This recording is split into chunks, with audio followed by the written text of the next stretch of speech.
welcome to Beacon of Creation, a weekly podcast on game design through the lens of Magic the Gathering. I'm Tim. I'm Juliet. We've got the second half of our challenge review for May. Every month we ask people to send cards to us, and every month we record some episodes about those cards. We got a fair number of submissions, so we get 2 episodes out of it this time around. What was our challenge? Our challenge is also a bit of a 2-part challenge if you follow the bonus points, which I think most people did. Mm-hmm. Our May Design Challenge was for Swamps and Marshes Appreciation Month, which everyone knows May is. And the challenge was to design a land or non-creature artifact that can produce black mana. And then we have 2 optional bonus points for that. The first of which is a cow and a bean. Give the card an adventure, an omen, or a prepared spell. And the other one is it takes 2. That you would be, happy to have this card in multiples, perhaps. Yeah, and one of the big things we were focusing on last episode that will probably come true this episode is a lot of people win for this first bonus point of adventure, omen, and prepared spell. And all of these provide like different amounts of value and options and all sorts of other stuff. Like the adventure, I'm really trying to get the 2 for 1. With Omen, it's really about the options. And then prepared is like, I got to keep this on the battlefield as long as possible so I can really extract as much as I can. Yeah. Our first submission for this episode is Metzio Chapel from Juliet. It's a uncommon land from Star-Crossed Lovers of New Capenna. There you go. The land component has, this land enters tapped unless you pair 2 target unpaired creatures. And then tap, add blue or black. Then it also has an omen, which is Rumor Mill for 2 generic mana. It's a sorcery omen with mill 2 cards, then spread the news. Spread the news being keyword meaning create a 2/1 black and white Inkling Saga creature token with, on the 3rd chapter, each player draws a card. Alrighty, so this is an omen, so this is more of like a choice of 2 options rather than trying to get both of these. If I need the land, if I just want a land and I want to play a tapped land, this can do that for you. This can just be your normal like guild gate land or something like that. If I want it untapped, perhaps like a little bit further into the game, I can pair 2 unpaired creatures. Pairing is normally for Soul Bond in the past, but you're also using pairing in your own set for some other things. So you just need to have 2 eligible creatures. It looks like they don't have to. Can they be like your opponent's creatures? Yeah. Your creature with your opponent's creature, one opponent's creature with another opponent's creature, a variety of purposes. All right. The mobsters here just need any excuse for a wedding to buy this chapel, I guess. And what's more star-crossed than my creature and your creature having a quick dip into a chapel and then sorry, we're paired. We can't get unpaired unless one of us leaves the battlefield. Can't marry us to someone. Yeah. Exactly. Okay. You could defensively prevent pairings.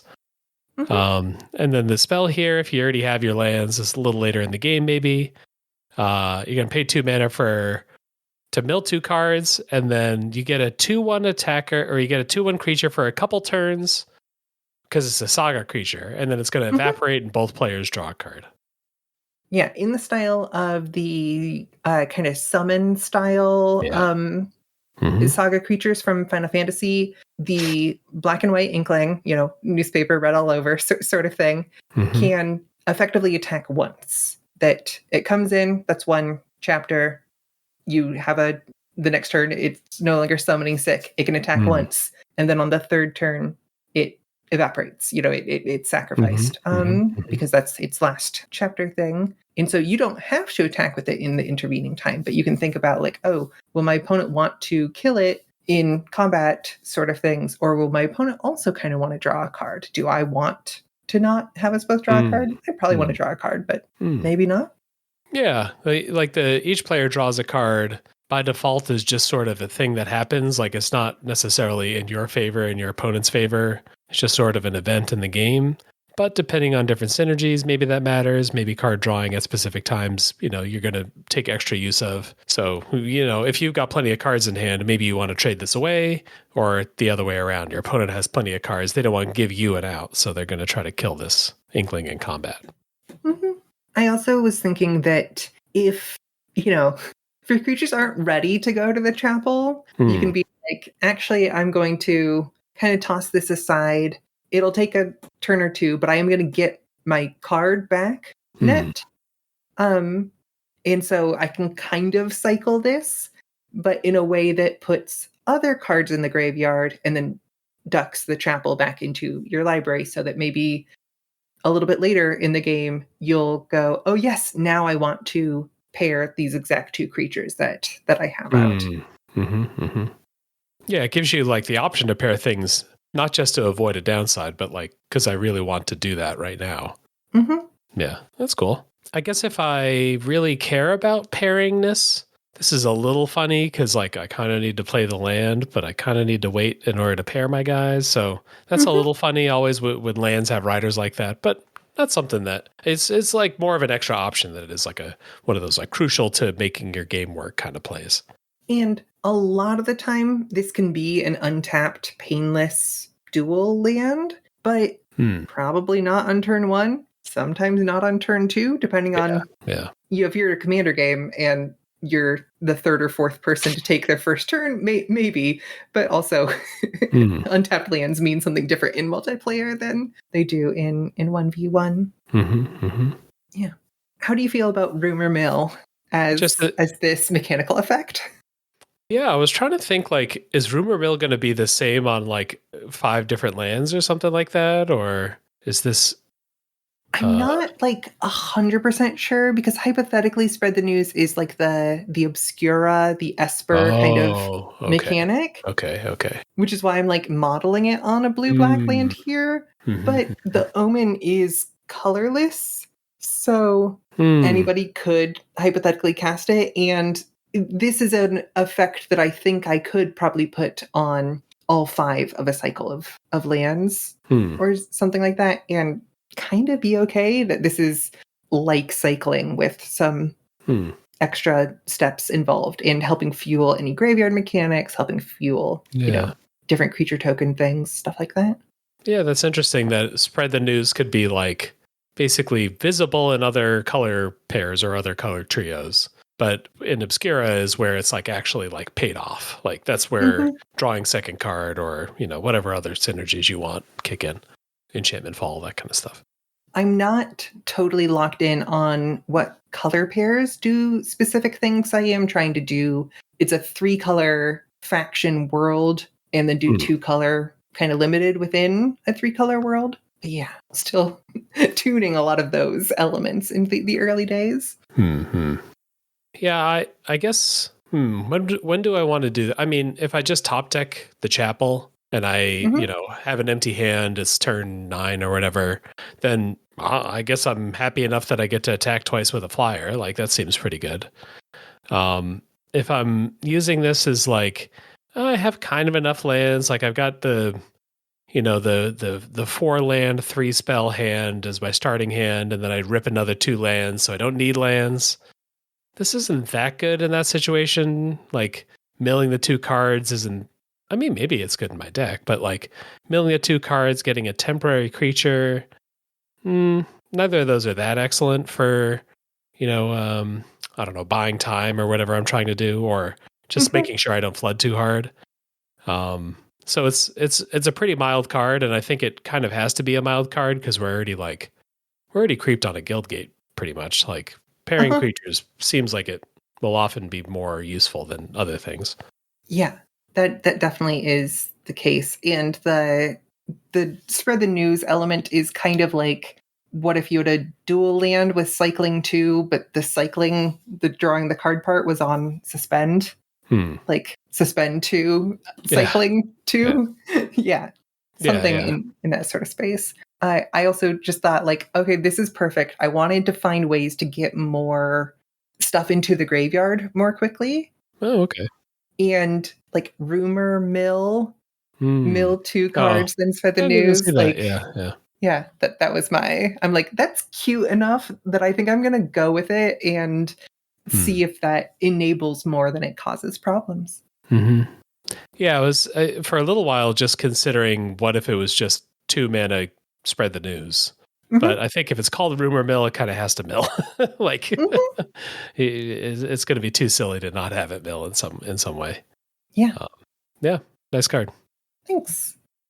Alrighty, next up from Yabo, all caps, is Ritual Altar for black mana. Mm-hmm. It's an artifact at Mythic.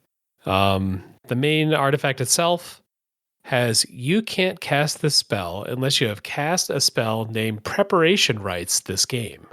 And it taps to add 3 black mana. So it's like a dark ritual you can, you get the mana for every turn rather than just once. So a very, very, very potent card.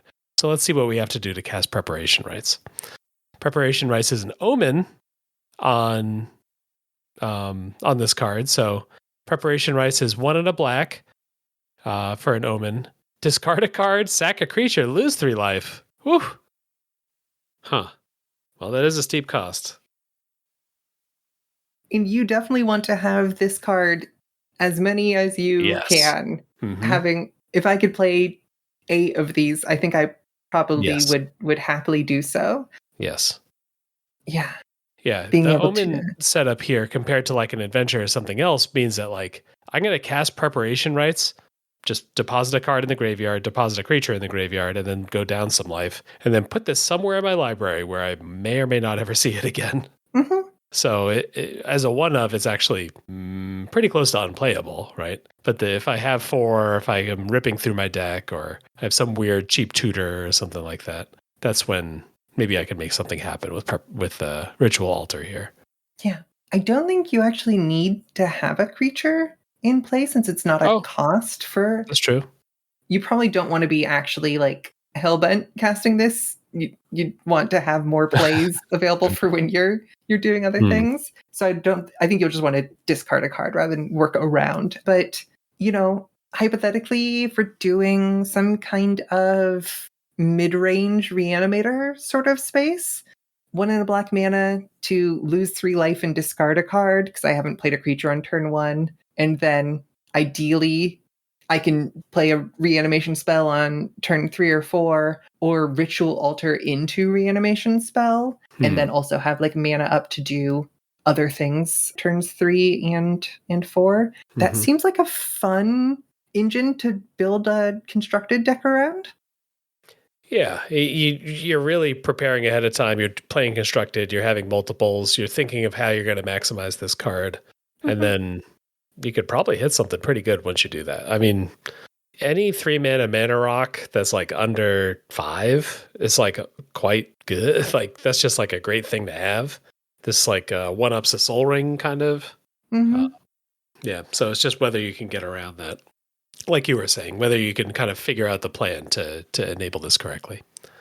I think this would also be like super playable in like Doomsday sort of. Try to situations. Yeah, and like, oh hey, and my first next card is Ritual Altar. Great, and here's my Black Lotus isn't legal in this format. Don't worry, I've got my my situation all lined up. This makes me start to want something where I care about omens a little bit. Like, I don't know if you can have a creature or something that cares when you cast omen. Maybe not a creature, because then you might have to sacrifice it. But like this omen, or this card is so much about deck building that I kind of wish there was even more deck build, like even more like intertwined components to it that maximize it more to make this card, a card that I treasure and no one else wants.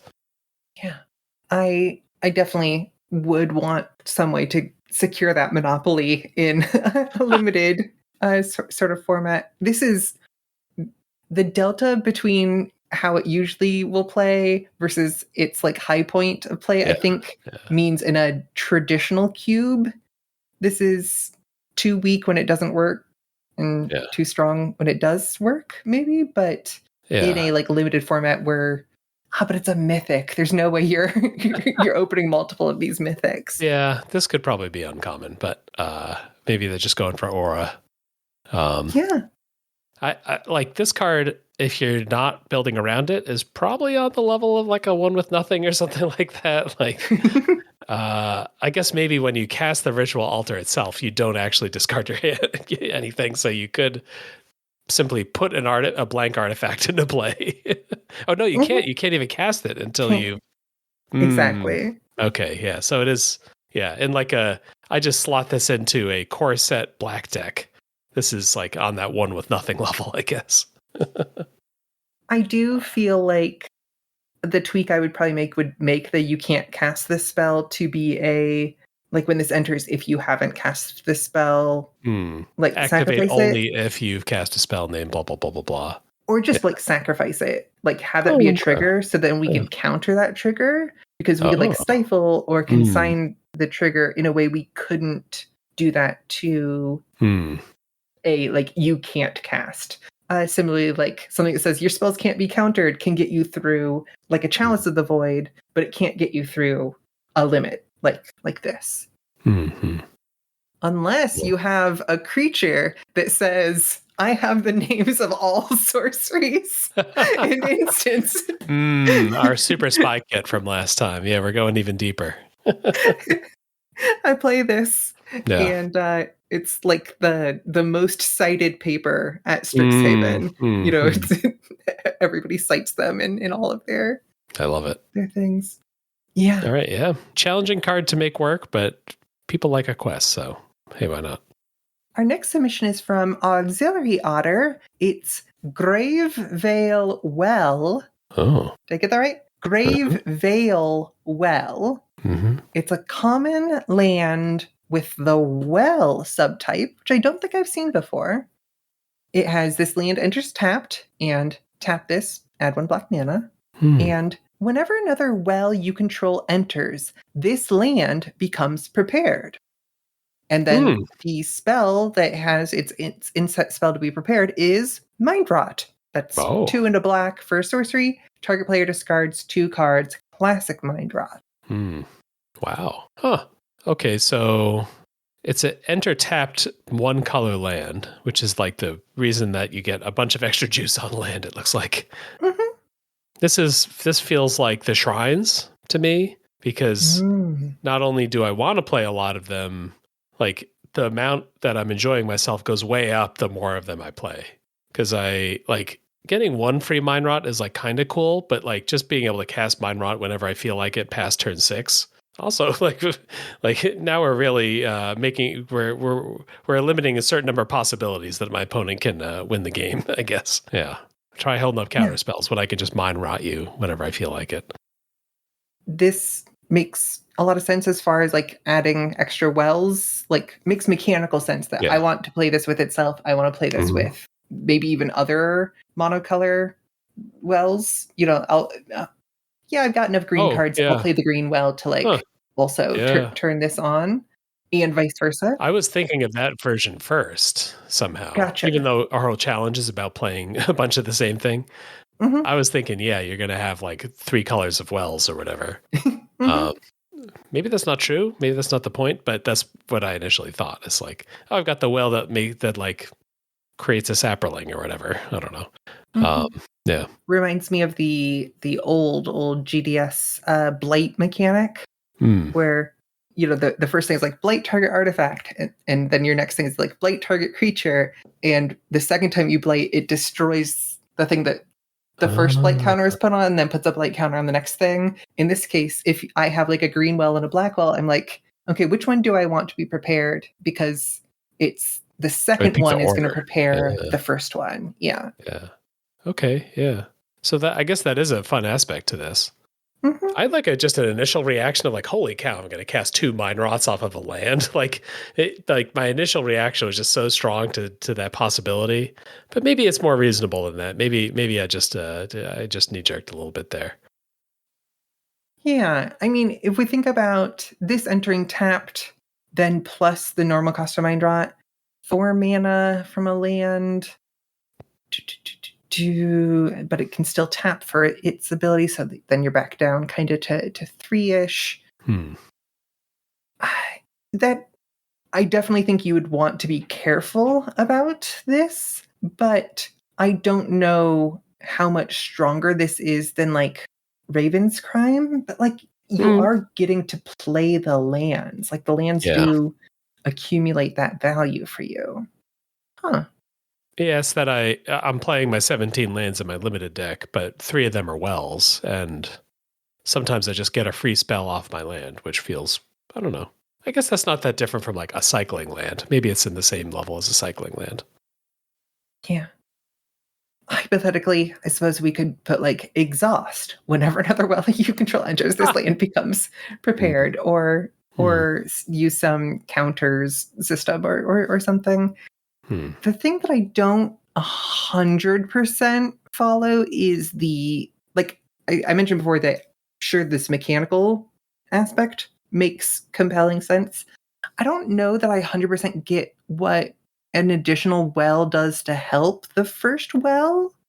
Like if you're trying to get down to something, you can have more access points, but like that typically depletes something sooner rather than like adding more stuff to sure. You know, if you have multiple wells pulling from the same aquifer or from the same like oil pocket or what have you, it's like, okay, they're going to pull it out faster in total, but like it's going to go away much sooner. So I just don't know that it could just be, hey, this fits into the flavor of the set, and this is just the black card of the cycle or something. But I don't know that I'm like a 100% on where like the layer you need to bounce another land. It's like, oh, okay, that Elder Dragon or Apex Predator or whatever has moved into that land, and so that's why the layer kind of kicks one of your lands out of your mana bonds. Here, I'm not there yet. I would need some other aspect. Yeah. I don't know. There's a lot of room for these sort of like lands that have a land type, and then you want a lot of that land type. Like we've seen this a bunch of times before, and it's been fun before. So exploring that kind of stuff again makes a lot of sense. Yeah, that makes sense. Something else about the wellness, like you said, like we don't totally know why a well is a thing, but you do enough of these, you might figure out some good flavor. And if you have simple sorceries like this, you might even be able to fit flavor text in your inset spell. But, funny. Just have to see about that, yeah. All right, yeah. Next up from Red Bay, we have Nikathon's Grotto, which is a legendary land at rare that has tap, pay 1 life, add a black, and then 3 and a black, return this land to its owner's hand. Mill 3 cards, then you may return a creature card from your graveyard to your hand.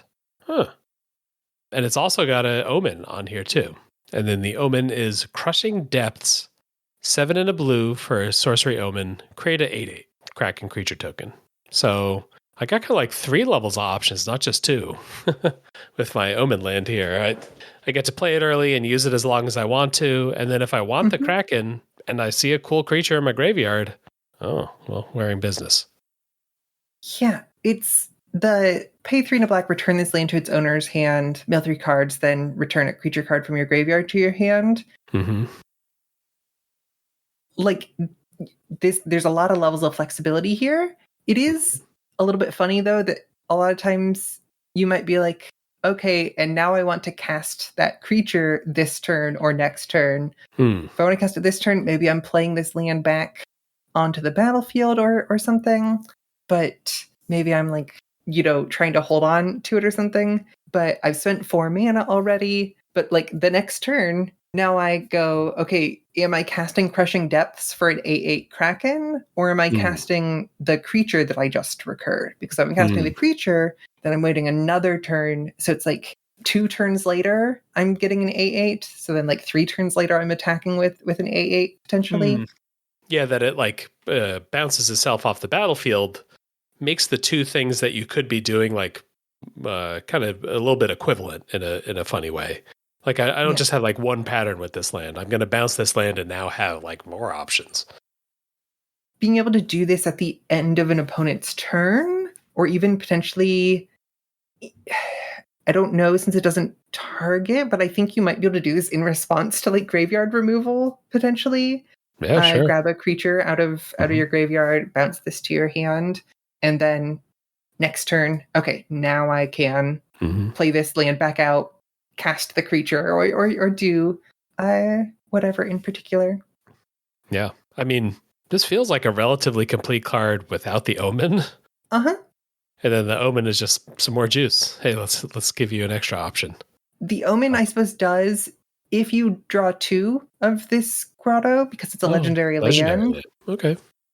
There's not a lot of benefit to like, okay, I'm going to bounce one and then play the other, because if you do that, you could just like bounce one and then play itself again if you have the land drop for that. There's not necessarily a lot of incentive for that, but the Omen, this is something I was really curious whether we would see some of, was legendary lands with omens as kind of a pseudo grandeur, where, okay, I already have one of this land in play. I'm going to shuffle the other one back into my library by casting the sorcery version of it. And if I keep drawing that, it's like, that's whatever. I'm getting this Omen out of the bargain in, I suppose, a not dissimilar style to the, I always think of the new Beseju. I'm sure there's... Oh, yeah. Yeah. Like those lands have, okay, yeah, I can have one on the battlefield and I can channel to use the other one if I draw multiples. Beseju is like an interesting thing to bring up because there's also the black version is Takenuma, which is a legendary land, play it taps for black, and then it's a channel and works very similar to this card. 3 and a black, discard Takenuma, mill 3 cards, return a creature or planeswalker from your graveyard to your hand. So with Takenuma, the land itself is better. It's just a kind of a creeped swamp. It's just a tap for black, untapped land. But the get a thing back is, I would say, probably worse on Takenuma, where you're discarding the card. You have to have it in your hand. You have to have not used it for mana all along. Whereas the Grotto here, you get to use it for mana. You take some damage, but you get to use it for mana for a while. Then when you really want a creature, whenever you want, you could do it right at 4 mana. You could do it at 10 mana, and you can even do it multiple times. You could pick this land up, get a creature, play the land, pick it up, get a, and the old Neon Dynasty lands don't let you do that. Yeah. Certainly a card you'd enjoy playing. You'd stuff it in any deck that can play it. In Limited, you're very happy to play this card. The liability of losing some life is there. You're probably not going to play this as your first land of the game. You're probably going to try to save it to your 3rd or 4th or 5th land if you can avoid it. But if you have to play it early, you have to play it early. And in a commander deck that can handle both the blue and black, I mean, you can, go, oh, this fits with my other graveyard synergies and or my life loss synergies and or my Kraken synergies. But it's also like, here's a land, the life payment doesn't matter that much. It's a land that's repeatable gas in the middle game and 8/8s, which aren't that bad for 8 mana in a commander game that's going longer. Yeah, like in a commander game, if you can play this card, it's like kind of just worth doing because you don't have to play around graveyard. You just have to play around, or you have to be taking into account your opponent's going to kill some of your creatures. Is that going to happen in your game? If so, play this card. So that's like every game. If you have any amount of creatures that you'd want to get back, slam this one in there. Yeah. Cool card. Yeah, thanks. Our next submission is from Minnie. It's Corruption Engine for a generic mana and then a black and a black. This is a rare artifact with tap this, add black mana for each land card in exile with a trash counter. Okay. And then it has discard a land card. This artifact becomes prepared. Okay.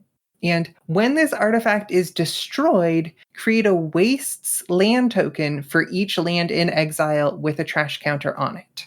Wastes being kind of the pseudo-basic tap to add colorless mana.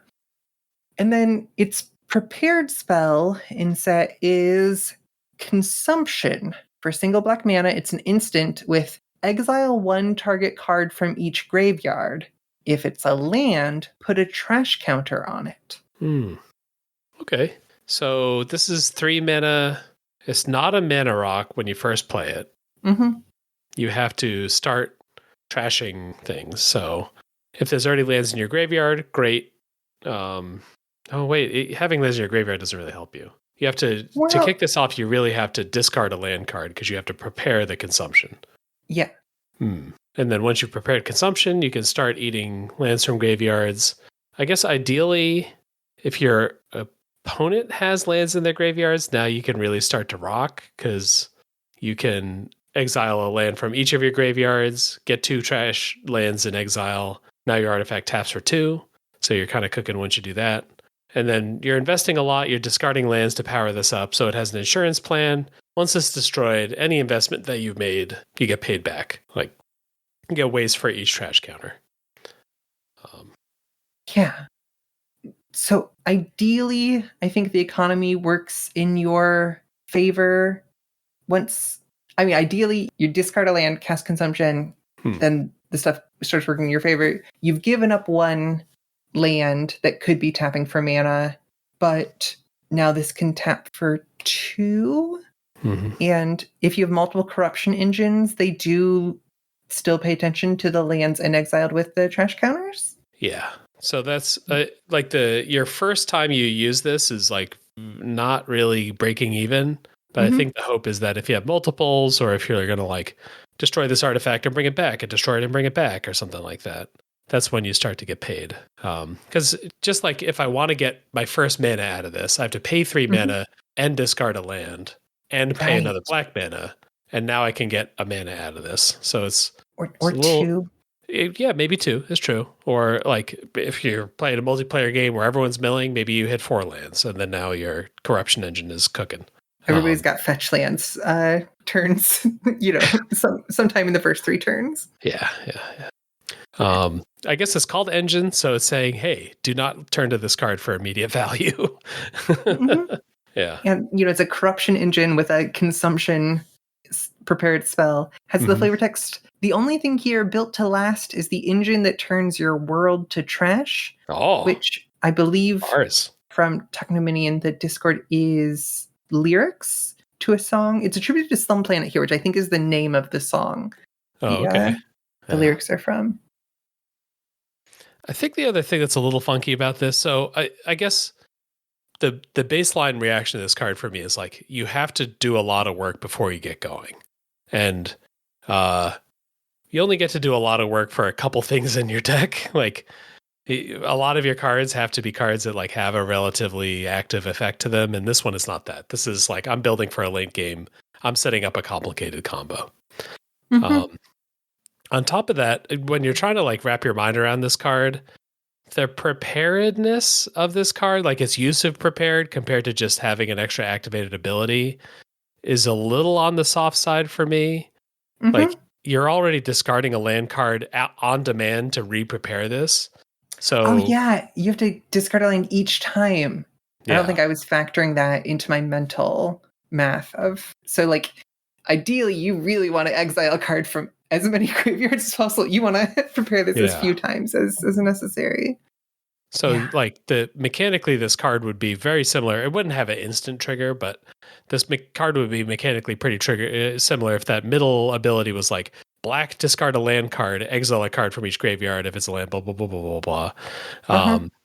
I guess some of the kind of fuzzy rules reasons are a little different because target versus costs and stuff like that. But like, you're using prepared for something where you're doing it right away, pretty much. Like, you don't want to discard your land card a turn early, have this artifact get blown up. Like, you kind of have to do the 2 halves together, and the preparedness is kind of not very preparedy. Preparedy is like, to me, when sometimes I do it right away, sometimes I do it later, sometimes I have to save it for a long time. This doesn't quite hit that for me.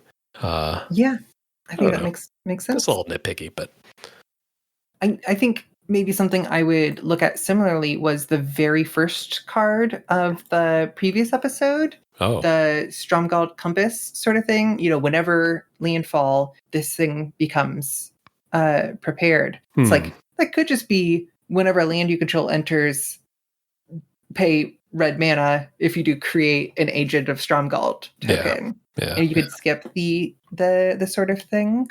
It just depends on how, which I suppose to a certain extent a lot of prepared things could be, but especially these, I'm potentially going to cast this multiple times sort of things. Like, okay, does this make sense as a activated ability in a different way? And I think the other piece to this is that I'm not necessarily criticizing the design, but I'm like thinking through what prepared is. Like, when should we use prepared? Is prepared something that we should throw in a lot of sets? And this is like a good example, like helping me analyze, like, when is prepared the right mechanic to use? And it's which is something I've been thinking about a lot in wanting to propose this challenge, so we could think about that with some great examples. Mechanic. Yeah. We'll maybe see. I think we're seeing some more in Hexhaven and Reality Fracture, so we'll maybe see some more prepared cards then. Sure. Yeah, so this is a really cool card. Very interesting to think through. Yeah, and appreciate the submission. Yeah, and if you want to make a lot of wastes, this might be a way to like engine out a bunch of wastes, and then you play your next corruption engine, and it's like, hey, doing great. I can now tap for a bunch of mana, and I have all of these wastes out and everything.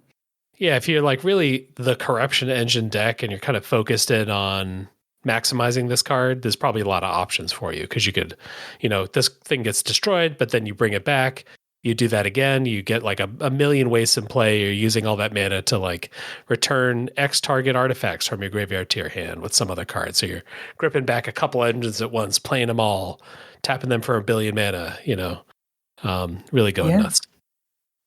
Do like a goblin engineer sort of thing where you sacrifice an artifact to return one, and you're just like looping corruption engines and just making wastes each time. That's pretty good. Getting like 4 extra colorless mana for doing something, like 4 lands, like there's some way to use that. Like I'm not sure exactly what the engine. For mana. So then like add a pile of black and a pile of colorless and see if you can turn that into some way to like one of the station or number of the station cards, maybe a trading post. I don't know. There's some artifacts out there that can do things like that. Like a new class of cards become playable when you suddenly are floating like way more mana than a normal deck does. Yeah. That's an engine, I suppose. That really just gets back to that idea. All right, next up from Xena. Xena's here with Cindermancer's Talisman. That's going to cost you 2 in a red, 3 mana for an artifact. When this enters, discover 3. I'll recap that in a sec. And then also tap, pay 1 life, add black or red. So a 3 mana rock that you have to pay life, but you can tap for whatever color mana. You get to discover when this enters, which is like a pretty nice thing. Discover 3 is sort of like keep flipping cards until you hit a card that a non-land that's 3 or less, and then free cast that. So you get like, it's sort of draw a cardish, it's sort of get a bonus effect of some kind of uncontrolled thing. Adding Discover 3 onto an effect makes it certainly a lot better. Especially a 3 mana like thing. Like that's 3, and then you can get a 3 mana thing out of the bargain. I could hit another talisman. Oh my god. I think the example that really made it clear that Discover is just naturally good is an aura called Atali's Favor, which is an aura that when it enters, you discover 3. And then all it does is give +1/+1 and trample. It's a very unassuming card, but had like a super high win rate just because it's like discover that's similar to your mana cost is just so solid. It's kind of amped raptor sort of math is how I would think about it. Like there you go. You're kind of replacing it and in a cascadey sort of way, like okay, and then I'm going into another cascade card or something. It's not a bad bargain for me. And then I think this has an adventure too. Yeah, so there's even more. The other half is an adventure. So remember, adventure, we're switching from Omen to adventure. With adventure, you got to do that before you cast the main spell. So if you don't want the mana rock yet, instead you're going to Cinder Duel, which is 3 in a red. For an instant with Storm, deal 1 damage to any target. So this is Grape Shot, the existing Storm card that's very similar to this. Grape Shot's 2 mana. Cinder Duel is 4 mana. But in exchange, you also have like a very solid card attached to the other half of it. Yeah. And if you do like a small storm for, your adventure, or if you've got multiple talismans, being able to like talisman into another thing and then tap or ideally, if I have a whole bunch of talismans, I play 1, I discover into another, discover into a third, because that just like keeps sequencing, right? Because it's your casting and stuff like that. And this is just enters triggers. Discover into a third, and then discover into the fourth, but then I don't cast that one. I just put it into my hand because that's an option. Yeah. And now I can tap my first 3 talismans for mana to now cast the Cinder Duel in my hand, plus, one other land or something. Yeah, treasure is great. And that should do you pretty well, I think. Yeah. as far as storming as its own kind of idea goes. I guess discover is like a mad science discovery instead of like pirates looking for treasure discovery. Sure. Like, then puts you in the mindset of maybe something storm adjacent.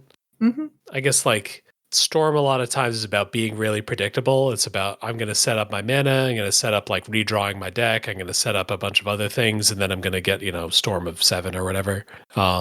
Whereas discovery storm or whatever you want to call that might be more of like a kind of like I might get up to 3 or 4 or 5, but maybe it's only 2 this time, and maybe I'll try again in a future turn, something like that. So you can imagine like a new sort of style of storm.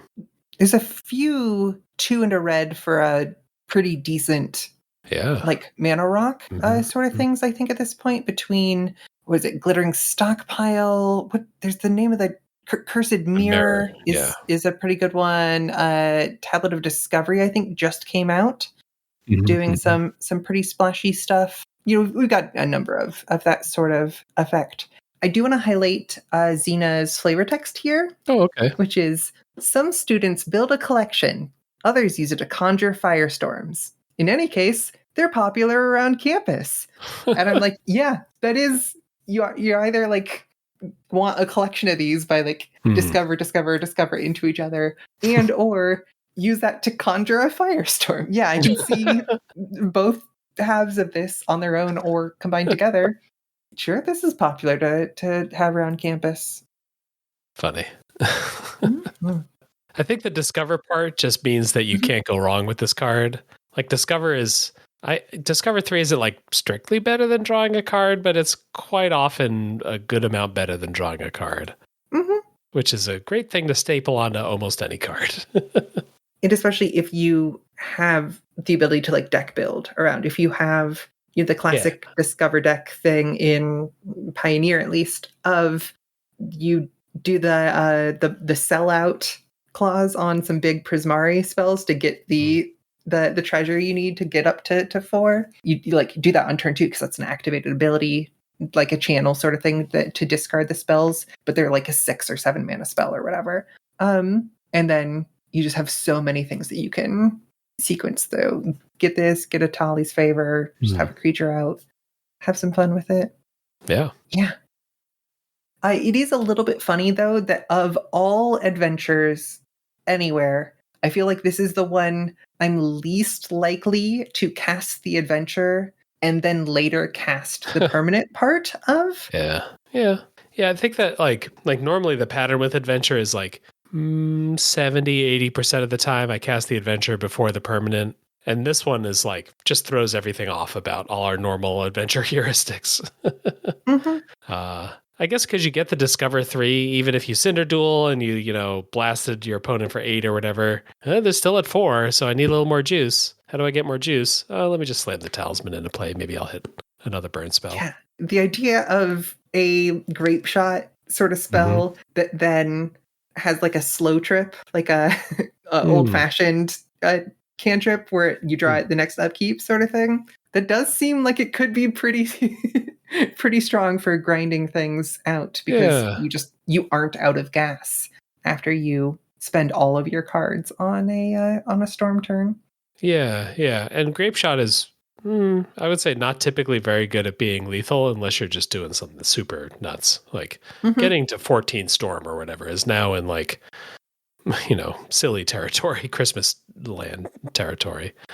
So like the idea that I'm going to storm for 7 and then ebb and flow, and next turn I get a little bit going, and then I start to and then I'm going to storm for 5, and then I blah blah blah rebuild a little bit, and then I storm for 4. Like that I might storm multiple smaller storms in the game rather than like one mega genius, vintage cube turn. is an appealing path for Storm for me. Yeah. Our next submission is from James Dalton Bell. Looks like this is one that originated in Popcorn, which is fun. It's Rotted Sanctum. It's a swamp tower land at Uncommon. Some eerie sort of spires with bats and things in front of the moon. It is a swamp, so it has, tap to add black mana, and this land enters tapped. And then it has an adventure, which is Unholy Research for 4 and a black mana. It's a sorcery adventure with nil 4 cards. Then you may return a creature and or sorcery card from your graveyard to your hand. So this time, unlike the activated ability on Red Bay's Grotto or Takenuma, this one is the adventure up front. Hey, you're going to be spending that mana, and then you can play the land afterwards. Yeah, this is maybe a little closer to the Final Fantasy lands. Like the mill one is the one people play Jidor, but there were a couple of them where they're more like top deck adventures.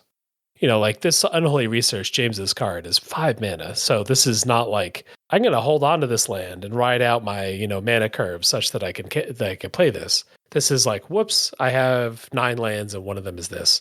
Let me get some juice. Yeah. Yeah. Which I don't know, is like a fun. It's like an alternative to cycling, right? Instead of cycling, let me do something flavorful and cool.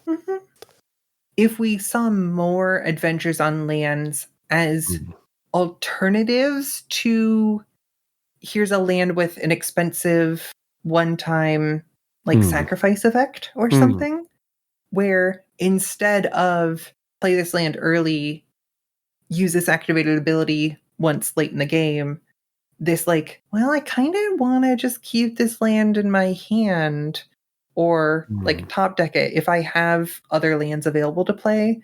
But also maybe if we saw more, especially lower rarity adventure lands in this sort of costing style, I wonder if we would also see more interest in effects that do bounce a land, whether that's in the lair style or a Karoo Ravnica kind of bounce land sort of style, where okay, this is a fine swamp that enters tapped. That's not ideal, but it's also a thing. If I have one of these in my mana base and then I can bounce it late game, okay, this is getting me the gas for here's the creature that I really need to cast that's essential, or here's the sorcery that totally gets me back in the game. I milled all my cards and now I'm able to bounce one land and then get the sorcery I need and then cast that, and then I'm here's my shoal or my my demonic tutor or who knows what. Yeah, I think that I kind of remember doing that in Final Fantasy Limited. The green land is it creates a 1/1 and then puts a bunch of counters on it for a ton of mana. And I kind of remember bouncing that one and that being a pretty fun thing. It was very much a hammer. It's get a 7/7 or whatever is what the card does. So bouncing that was quite fun. And I think you're right. If you had more options and more lands that could do this, you might want to build your deck around that. We didn't get to see that in action in Final Fantasy, but I think it's possible. I think I agree that making different ways for us to do this, to benefit from our lands is a cool thing. I can see wanting to have multiple of these, but I also kind of like the idea of, because you can, if you're top decking additional ones, that does turn into a thing. But I can also see, hey, I play 2 of these. I play 1 of these because eventually I'm going to draw it or fetch it or do the right things to sequence it in the way that I need to. Or maybe there are tower synergies. Who knows? That's a land swamp tower, I think, is entirely novel as far as effects go. Yeah. Yeah, is it good at multiples? Tap lands? Yeah, you never really want tons of tap lands in your deck. But maybe you start slotting these in your spell slot. I'm playing 18 or 19 lands because 4 of them are adventure lands. Yeah, then you could be happy with that. Yeah. It is interesting to return sorceries, like I gotta mill 4 cards, then return a creature and or sorcery from your graveyard to your hand. It's not one of those ones where it's like from among them, which is a little restricted. This is like a sorcery anywhere in your graveyard. Will your black deck have a sorcery in its graveyard by turn 7? You bet it will. So you're definitely getting like some serious value off of this. And getting a sorcery back feels a little bendy for black, but maybe not offensively so. Yeah. And I think specifically because it doesn't have to be from among the ones milled, that's why I'm like really seeing this as part of this combo where you make 12 mana and you're looping these cards and you're milling your whole deck, and then your coup de grace is, oh, did you stop my other recursion engine? Okay, well, I have one Rotted Sanctum to be able to finish you off. Yeah. In the way that like Shifting Woodlands is sometimes a part of like a various Primeval Titan or other Grizzlebrand combos, where just like, oh yeah, sorry, this is my land that then keeps me in the game, even though you limited all my other permanents.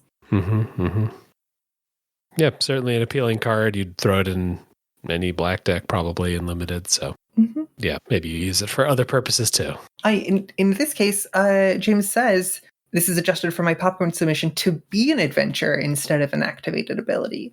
So here is one that's like, this is really interesting as an adventure rather than like an exhaust activated sort of sequence. Yeah, you got to be extra conservative. If it's like I play this land, then when it's in play, I get an extra effect, because that's a lot to get out of your land.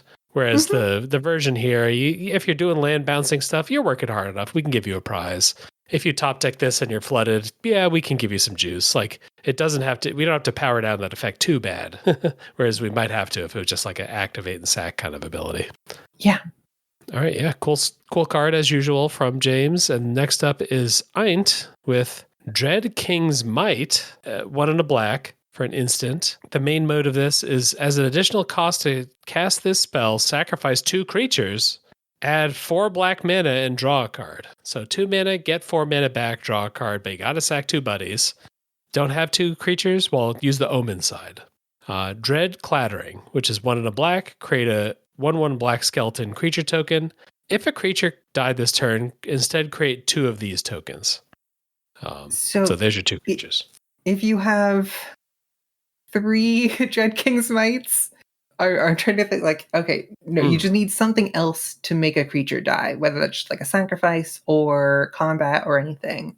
Then I Dread Clattering with my first one of these, shuffle that back in the deck, that's an Omen. But I have a second Dread King's Might, which then I can sacrifice my 2 black skeletons, and now I've spent 4 black mana, but I've now gained 4 black mana, and I can draw a card, but I could do that across 2 turns. I like Dread King's Might and Dread Clattering. Like, Dread. Rise my skeletons, sacrifice my skeletons, rise my skeletons, sacrifice my skeletons. Gaining more cards and mana in the process. Yeah. This isn't quite the challenge because it's not an artifact or land, but it's a cool card. We got the bonus points, but not not the main point. the other. This would be especially great with something like a Jet Medallion. I think generally much less famous than Sapphire Medallion or Ruby Medallion, the big deal one. That's the cycle of 2 mana artifacts that just say like, blah, spells you cast cost 1 less to cast. In this case, black would be great to be able to Dread Clattering for 1, Dread King's Might for 1, add 4, so you're netting extra, and just put this on an Isochron Scepter, There you go. Yeah, I think the possibilities are pretty fun about like sacking some creatures on purpose and then getting your mana back, ripping a card, triggering all your death triggers, getting back, hey, when I die, you may pay, blah, blah, blah. There's a lot of stuff that this exact kind of card doesn't exist to my memory, but there's enough cards in this area that you could be confident this would be a fun card to play in some decks. It is if we ignore the Omen side. I think this might be better than Infernal Plunge. As far as a mana it's like the red one, right? Yeah, Infernal Plunge is a single red mana for sorcery with, as additional cost to cast Infernal Plunge, sacrifice a creature, and then just add 3 red mana. So it's like a red dark ritual with a cost to cast of sack 1. Dread King's Might is 1 and a black to add 4 mana. So, you're kind of keeping up at that same rate. You're sacrificing an extra creature, but you are drawing a card in the process. And I wonder whether there is like a Cheerios, kobolds, or anything of like Ornithopter, Memnite, Dread King's Might, draw a card. I now have 4 mana and drawn a card, and I've cast 3 spells already. Tendrils like some sort of things in that space. Speaking of cube cards, even though I would love to have this in multiples, I also think this is probably pretty playable in a variety of cube things. Specifically to enable partially black or mono black Storm. Yeah, I would have to look at what the creatures are for that kind of deck, but I mean, getting mana and drawing a card, those are the 2 things a Storm deck wants to do. Yeah. Thanks for the fun submission. If, again, it doesn't quite match the prompt of the main challenge. Our last submission is from Spice Duchess. It's, okay. The land is called A Warp in the Weft. It's a land with tap, add a colorless, and when this land enters, exile another land you control until this land becomes untapped.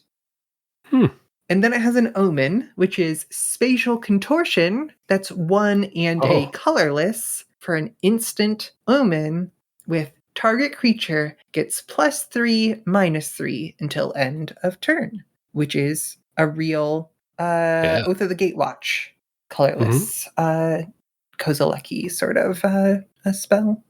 Yeah. So it's an Omen. This is like, hey, what if Spatial Contortion also could be a land? Because this is an Omen, you get to Spatial Contortion if you want to. So if you're already thinking of playing that card, put in this card too. Point. Yeah. It's not like a prepared spell where typically I got to get the creature into play, then I got to have mana to cast it. This is like the old like hypothetical, what if you had split cards made up of existing cards? That's sort of what this Spatial Contortion is. And prepared spells can also get away with being like, I'm casting Lightning Bolt, the spell named Lightning Bolt, because it doesn't give an extra subtype the way Omen and Adventure do. Prepared spells are just inset without a type marker to them. And in this case, this is adding a type to the type line by adding Omen to it, which is don't know what that would do. Interesting. Yeah, it changes what Spatial Contortion means. Funny. Huh. Yeah. And then does Spatial Contortion, the card itself, normally now have the Omen type, and just when you cast this, shuffle it into your library? That's a peculiar question, I suppose. Yeah. And then the other half, Warp in the Weft, is a colorless land, taps for colorless. And then evaluating this clause, I'm curious what you think too. When this land enters, exile another target land you control until this becomes tapped. Becomes untapped. The handwritten card says becomes tapped, but we got a written clarification, and I double checked just to make sure I was understanding the meaning. This land doesn't enter tapped, so you can use it right away, but you are exiling the other land until this becomes untapped. So if you tap your other land and then exile that land as you play this, it's like a kind of pseudo bounce land-ish, but the other land is coming back to play the next turn, so you aren't going to be net down a land drop. No, not at all. You just are for a little bit, which might mean something if you're trying to cast a bunch of instants. For instance, this is much better at casting creatures and sorceries and like things at sorcery speed than it is at keeping your mana up for instance. I think it feels more like upside than downside because of that. I don't know if that's correct, but like I get to, like, if I'm just casting sorcery speed stuff, this is basically not a downside. You're right that if you need to leave your mana up, it starts to become that. But if you're just doing sorcery stuff, you just tap the land before you give it up, and then you get it back in time for next turn, so you aren't too far behind. And I guess landfall, but I'm not sure there are other like hardcore reasons to flicker lands. But if you have one, this does that for you. So yeah, I mean, we used to play Ruin Ghost in Standard back in Zendikar era. It wasn't good, but that was like paying mana and a creature just to be able to reuse land ETBs and stuff like that, which are not broken on the whole, but could be useful. Yeah, so you get a lot of juice with this land. It's colorless. Maybe that's the balancing factor to this. And then it's also hand-drawn, which is a fun aspect to it, too. The Spice Duchess was surprised that to be beaten to the hand-drawing. I love... No one ever has to make a hand-drawn card. So cool to see. Like, huge double thumbs up. This is neat. It doesn't matter how hand-drawn. Like, that's a very cool. Yeah, cool card. I do think the land exile component has to be a downside for this to be an okay card. Like, I think we're both seeing it as something that, like, you can make that an upside without too much difficulty. But this is pretty efficient removal for a DFC land, effectively, as a land with an Omen. Yeah, this, in terms of like how much of a downside is this is kind of like if when this land enters, mill 2 cards. Is milling 2 cards a downside? In a couple cases, but it's mostly a good thing. And that's where this land has like upside on the land itself, and then also is a removal spell if you want it to be. Which is, I think, hey, if you're doing a cube, you're doing busted stuff, sure, throw a powerful card in there. We're trying to think, like, would this card get printed in like a normal booster sort of situation? It's a little juiced for that. Yeah. Which I suppose Eldrazi themed lands have historically sometimes been pretty juiced. Maybe this is below the curve for Eldrazi lands. Maybe you've cracked the code here. Yeah. Compared to Eldrazi Temple, Eye of Ugin, etc. A Warp in the Weft is normal amounts of busted rather than like end the game on turn 1 sort of busted. Yeah.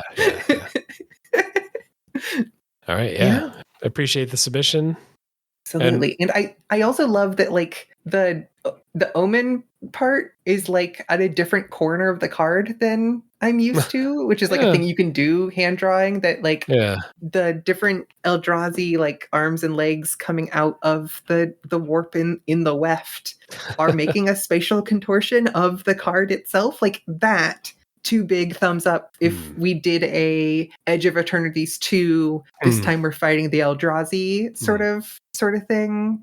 I think this would be a really fun frame for like spatial contortion themed cards. Yeah, spatial contortion, for sure.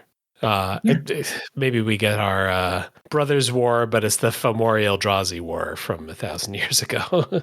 That's one of our sets, A decent way to do another Eldrazi set without being like, and they're back. They were back. We get to see Eldrazi as a kid. What was rambunctious Kozilek when he was but a scamp? Yeah. Really, really makes you think, how much of a big sister figure was Emrakul? Or is like Emrakul more of like absent or present, Yeah. I love it. Cool card. Any favorite submissions from this week's batch? Yeah, good question. I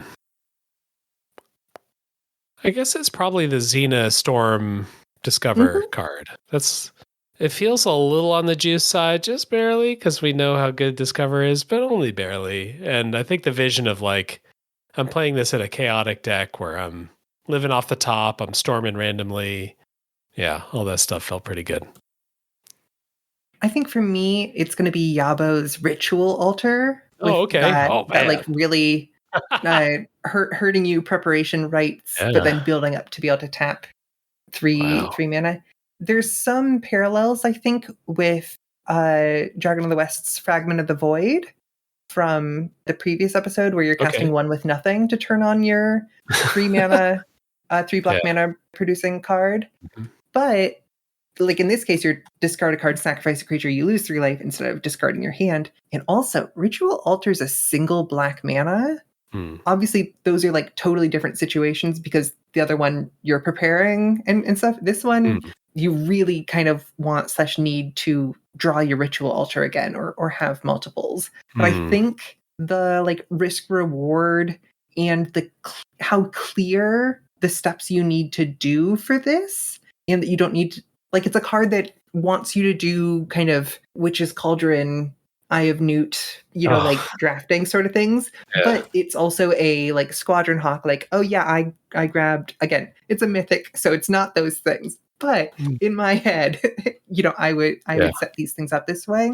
And I think I could probably put Ritual Altar in if you're trying to do like a core set-esque thing that had, I mean, maybe even like a jumpstart situation or something. It's like, yeah, this is kind of the vibes of black as a color for what we're doing here. You can hurt yourself in ways to like kind of build up the resource and then have this explosive ramp potential out of it, or have this just, hey, I can cast a bunch more spells that I'm like paying life to draw more cards. I'm doing, any of these things while still being okay. It taps for 3 black mana. That's kind of fair once you're doing all of these components. Yeah. Okay. You're ready for the quest. You're ready for all the pieces. That's my vision. And to like hand to a player and they go, oh, okay, I see this quest. Like, I'm a new player. I see this quest. I don't want to play mono black. That's not my quest. And somebody else goes, I see this quest. I think I do want to do this. I like the fantasy of this. Let me build my mono black deck. Let me build my 1 mana like Stitcher Suppliers or other things that like don't mind sacrificing. I'm gonna forget that you don't have to sacrifice. I'm gonna, build for whatever. I think those in addition to the like high-end constructed reanimator stuff that we talked about, I think the vision and the clarity of the vision being something I could hand to the newer player to like excite them and get them engaged in that way is something that I like celebrating sometimes when it's really great to get specific cards with specific flavors about specific settings. It's also fun sometimes to hit that generic fantasy in a novel way. Yeah. All right. You believe. I believe. And I believe that the end of one design challenge marks the beginning of another. Hell yeah. Which is our June design challenge, which is Haughty Juno. Design a hate bear for curtailing a particular strategy. And we've got optional bonus points here, which are Arms in the Man I Sing, give the card a musical theme, and Who Forced by Fate. The card interacts with or can be casts from or enters from exile. Yeah. With Hate Bear, so we're kind of looking at 2 mana 2/2-ish things because it's a bear. It's sort of what a bear is in Magic. And then we want to have some way of disrupting. I can slow my opponents down a little bit. I could prevent some of their effects from working correctly. Hey, you can't draw more than 1 card a turn. You can't attack with creature of a certain size. You can't play spells of a certain condition. Things cost a little bit more. Things enter tapped, all that kind of stuff. So finding that nice, like, hey, this card is kind of useful. Like a Hate Bear is kind of nice because it can attack. While I'm slowing you down, I'm also hitting you for 2 a couple times. And how do you design a card that like addresses an actual problem and also lets you move your own game plan forward? Yeah. And we'll have the link to, there's a Scryfall tag for Hate Bear, which lets you kind of see a whole bunch of them quickly and see when it deviates from 2 mana 2/2, what that kind of looks like while still keeping that feel. And if you want to put in your design submission and the text to be like, hey, I think this, I keep running into this one deck at Commander and this is my card for dealing with it or anything, you don't have to do that, or it can be pretty obvious from the design sometimes. But I'm curious to see the limits or slowing or taxing or protection from some of the wild things that other decks can do. Making people play fair Magic is, I think, one of the rules of the Hate Bear. Blocking out the silliness, at least temporarily. a lot of times the hate bearers beat the unfair decks because the unfair decks are so unfair they don't interact at all. They don't have any removal spells. They don't have any, good blockers or whatever. So you're trying to seize that gap and punish them for it. Huge card right now in Modern is Collector Oof, or Collector F. It's 1 and a green for a 2/2 creature F, and it just has activated abilities of artifacts can't be activated. Yeah, it's just a 2/2 for 1 and a green, and like there are decks that concede to this, or it's like, okay, this slows you enough that now my creature thing or whatever can my turn 4 combo can beat your turn 2 combo, because now you have to find your dismember before you can do your combo or things like that. I like the flavor text on the oof here. He steals power from treasure after treasure, and what does it do for the oof? Nothing. And the quote is attributed to Joyra, who's like an artificer, brilliant, 1,000 years old, whatever. It's like, look, if you're going to steal all my stuff to like create your massive evil empire, I get it. But if you're just going to like sap a bunch of my beautiful artifacts for no reason, doesn't even like heal you or feed you or anything, why? Why do like just be shiny baubles? Yeah. Why do I have to deal with this and not like, a powerful Phyrexian from another dimension? In the what does it do for the F? Nothing is also a callback to Null Rod, which has the exact same rules text. Yeah. Gerard's, but it doesn't do anything. Hannah, no, it does nothing. There you Just go. like this does nothing for the F. What does it do for the F? Nothing. All righty, great. Those cards are going to be due June 26th. All right, yeah, that's it for our podcast for the week. Hope you enjoyed the two-parter. This kind of become our normal for these monthly challenges. If you want to participate in the next challenge, hop on the Discord, submit a card. We have plenty of new submitters. If you want feedback, you can do that. If you just want to fire off your card, that's also totally great. We'd just love to see your card, so please drop by sometime. And yeah, that's about it for what we got to cover here. Anything you want to tell people about, Juliet? Not right now. Just come check out Popcorn. It's going pretty well. I also think it's fun that Popcorn's been doing some musical sort of cards and music counters and things. Yeah. Who knows whether we'll see some of that in the design challenge. But yeah, come around the Discord, have fun with our different events and the design challenge, and support the Magic the Gathering Arena Union that's currently trying to get negotiations. Sign the petition. They haven't called for a boycott yet, to my knowledge, but we're keeping our ears out for if they make that call. Yeah, so for now, just stay aware of it. Yeah, certainly support them where you can. Unambiguous support from us here in the Beacon community. Yeah, 100% behind unions. If you need to talk to either of us about Magic or anything else, find us on the Discord. And most of all, everyone, thank you for listening. And always remember, be prepared. Very good.